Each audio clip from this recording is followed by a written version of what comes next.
What's up, guys? Mason the Brock Henderson here, and I am back in my room. Ooh, it's good to be back. It's been a long, long day of traveling, but I did want to talk about, week 20 for the Premier League. Yeah, it's a lot of games back to back to back to back to back, and so this is just another one in this long run. Ultimately, it wasn't a hugely shocking week or midweek. There weren't a whole lot of surprising results or anything. There were a couple that were a little bit surprising, but not necessarily anything that's like holy crap. Man City still won, so nothing surprising yet. But let's talk about it. First of all, we have first game on Tuesday, Spurs versus Southampton, 5-2 win for Spurs. Southampton dealing with this whole Virgil van Dijk situation. It's been a long running story. Finally, a question of is he going to leave, is he not? It is answered this week. He is going to leave. Ultimately, it happened after the game, so it didn't really play a whole lot into this game, but at the same time, one of your key defenders is now leaving, and he was on the bench for this game, and it shows. Now, as far as what this means for Virgil van Dijk leaving, I still don't think he is that good. I think he's way too moody for a player. I've seen so many games where he gets upset, he gets frustrated, and all of a sudden turns off. So, I don't know, it doesn't really play into this game that much, but I did want to talk about it a little bit because obviously $75 million for a defender is huge. I think it was $75 million. Not sure what it is in pounds. It's the most that a defender's ever been bought for, so it's kind of a question of is he worth it? In my opinion, he's not. And yes, Southampton without him look a little bit weaker, but that's Southampton without him. They haven't looked good at all this season, so just a little 2 cents thrown in there. As far as what this means for both of the teams, Spurs will be happy with it. Getting 5 goals is awesome. Conceding 2 isn't quite the Spurs from last season that were challenging for the title, so they'll be a little bit concerned that they're conceding so easily, especially at home. But to get a win, it's a good feeling. For Southampton, another poor result for them, another poor performance overall, even with the 2 goals. So they're going to be wondering what can they do in January to sort of pop them back out of this whole relegation battle going on down there. Next up, West Brom versus Everton. I called this game from the beginning. 0-0 draw. Both teams are boring right now. West Brom struggled all this season trying to figure out how to bounce back from the whole Tony Pulis and, him leaving. He was doing a pretty decent job there. What happened?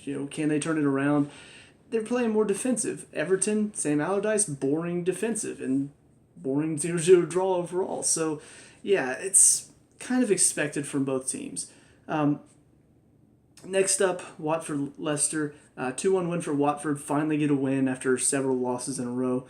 It's good bounce back for them. And especially against a team like Leicester, even if it is at home, it's still a good result. And hopefully for them, it's going to give them a bit of momentum to bounce out of this situation they put themselves in. Because they set themselves up very well with a lot of good performances at the beginning of the season, but all these losses kind of drop them back near that whole relegation battle going on in the bottom half of the table. So this win will sort of get them back up a little bit away from that. And on top of that, it'll probably give them a little bit of momentum going into this long run of fixtures over the holiday season. So, yeah, they'll definitely be pleased with it. Leicester will be a little bit disappointed not to take advantage of Watford, who are struggling. Even if it is on the road, to not even get a point is kind of frustrating for them because they've been playing pretty well. So, and plus from the highlights that I saw, Vardy missed a clear-cut chance early on to make it 1-0 pretty early. So, yeah, they're definitely going to be disappointed not to at least get a point out of it. Next up, Man U versus Burnley, 2-2 draw at Old Trafford too. Mourinho just doesn't have it anymore. And it's kind of surprising. Like the Mourinho that I knew from Chelsea was somebody who could close out a game, was somebody who could get the job done, especially at home against teams like Burnley.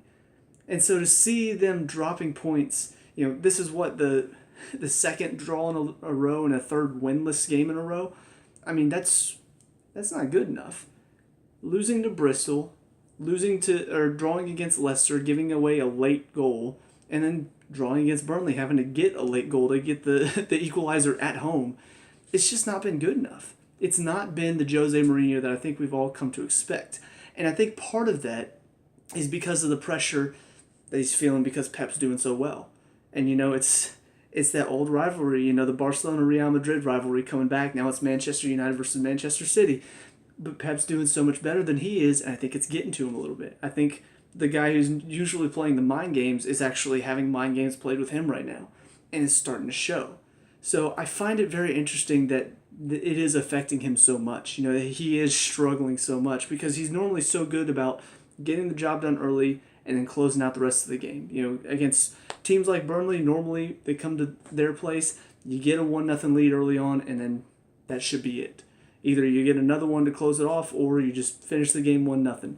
But to see them go up 2-0 in the first half is pretty shocking. So, yeah, it's definitely interesting to see where that's going to go. Burnley will be very excited because they really have been dropping off recently. So to get a point on the road, especially against Man U, is a huge result for them. And they're going to be continuing to think that they can keep pushing and try to stay up, at least challenging for a Europa League spot, which would be huge for them. So, yeah, very, very interesting result there. Next up, Huddersfield versus Stoke. Mark Hughes, I think, just narrowly keeps his job for now. I haven't looked to see, I haven't seen anything saying he's been sacked, so I assume he's still at Stoke. But yeah, getting a 1-1 draw on the road is, I think, enough. I'll have to, obviously going into Chelsea at the weekend is going to be very difficult for them. But I think this result is one that if they had lost, even if it is on the road to Huddersfield, I think that's enough for them to say, all right, you're done. But I think getting a draw on the road will be just enough to sort of keep him safe, at least until Saturday when they play Chelsea. If they get a point on the road there, obviously you're still safe. But if they get embarrassed, then I think he's probably out of a job. So I'll be interested to see exactly what's going to happen going into that game, especially as a Chelsea fan.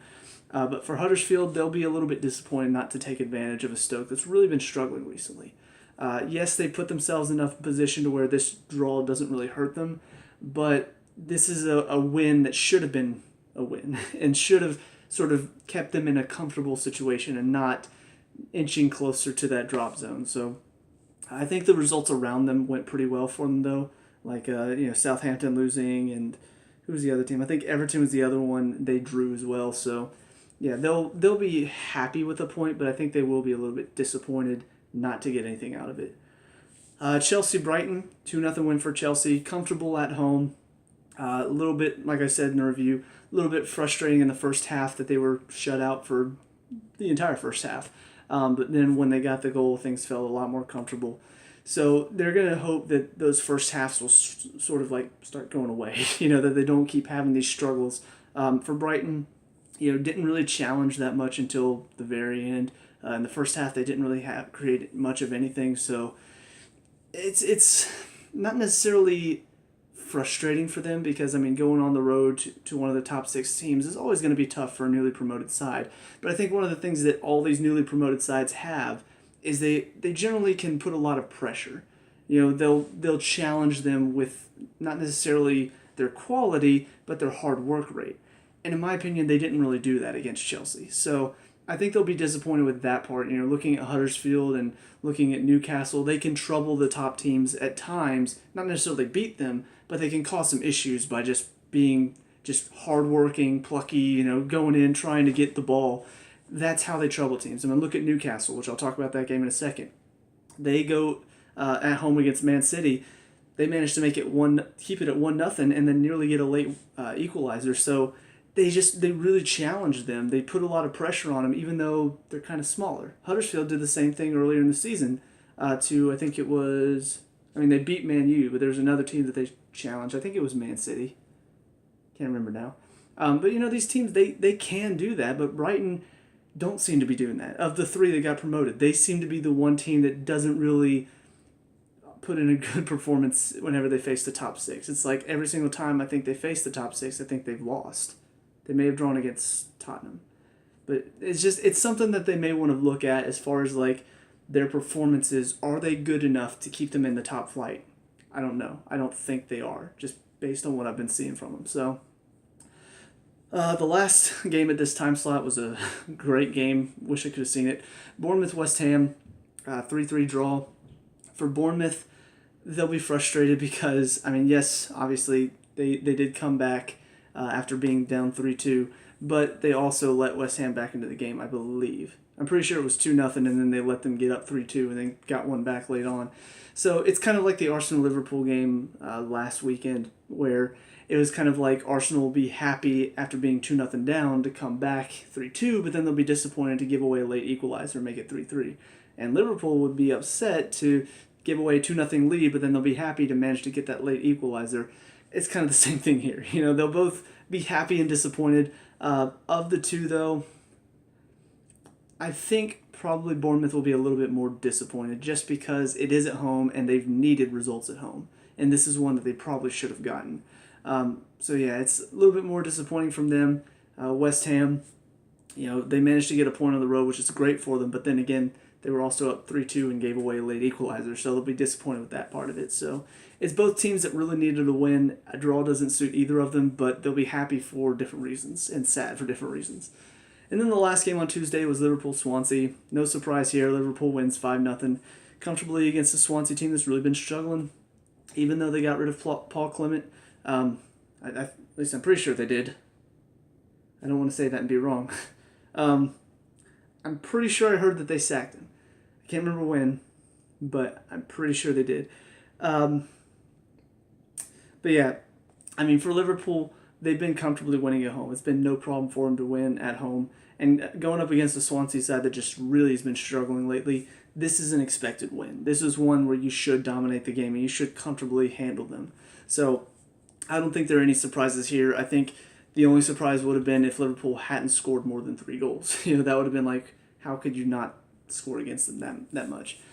Swansea, obviously they got to get something figured out because they are rock bottom of the table and they are not moving right now. And it's kind of similar to Palace's situation at the beginning of the season where you're looking for answers and there aren't any. Like nothing that you can see on the bench seems to be a solution. So they're probably going to be looking at January and seeing what can they do, what can they get to help them out of the trouble that they're in right now. On Wednesday, Newcastle Man City, like I said, Newcastle pretty good. Gave a good account of themselves. Managing to hold City to 1 goal is already impressive from a side that just was promoted this season, even if it is Newcastle. But it is a difficult place to go, and Man City showing that they can go there and still win is kind of like, okay, yeah, we got this. But it kind of shows also that they can be held. They can be defended against. Being held to 1 goal, and when do they score? They scored in the 31st minute. Most of the time, after they score in the 31st minute, it's like, all right, so the second one comes right at halftime, and then the third comes 10 minutes in, and the fourth. But in this one, it was they scored, and then they didn't score after that. And I didn't get to see much of the end of the game, but I did hear that near the end, like Newcastle piled a ton of pressure on them and nearly managed to get a late equalizer. So it shows that they are vulnerable still. And especially with all these games coming back to back to back, that's where they're going to be hurting the most. But it also shows that they had the ability to see the game out even under a ton of pressure. So they'll take positives and a couple negatives from it. I think Pep will probably look at this and say, all right, we need to make sure that we're not giving away late chances like we did in this game. We see the game out to the very end and we dominate to the very end. But for Newcastle, it's a good account of themselves. I think they'll be happy with the performance they put in. And going into Thursday, the same can be said for Palace. It is a 3-2 loss at home, but they gave a good account of themselves. They managed to hold Arsenal for most of the first half, gave away a goal but didn't shut down, managed to get an equalizer early on in the second half, and then gave away 2, and you're thinking, oh, well, that's it. But then they managed to get one back later on. So, they'll be happy that they didn't just fall apart, that they didn't crumble like they have been earlier in the season. They stepped it up, they showed themselves very well, and they fought back. Fought back from 1-0 down, fought back from 3-2 down, didn't necessarily get a point out of it, but it shows that the performances are there. It shows that they have the ability to put in good performances. It's just today the luck wasn't with them. So I think they'll be pretty happy, even though the result went against them. I think they'll be happy with the performance. Arsenal will be a little bit disappointed to know that they gave away some chances like this against Palace. Even if Palace are playing better, they should still expect to perform well against them. Not that I have much room to talk because Chelsea, Gary Cahill, thanks buddy. But anyway, it's one of those games where Arsenal will be happy with the win, but a little bit disappointed with the performance. Palace will be happy with the performance, but not necessarily pleased with the loss. So, but yeah, that's about it for all these games. 3 days of football going on. It's a lot of fun, and then we've obviously got more coming in the weekend, followed by some New Year's games as well. So I'm really looking forward to it. Hopefully you guys are too. So let me know what you guys think down in the comment section below. What were your thoughts on this set of games? Let me know. We can talk about and discuss all that good stuff. Leave a like and subscribe for future Premier League week reviews, and I'll see you guys this weekend. Peace out.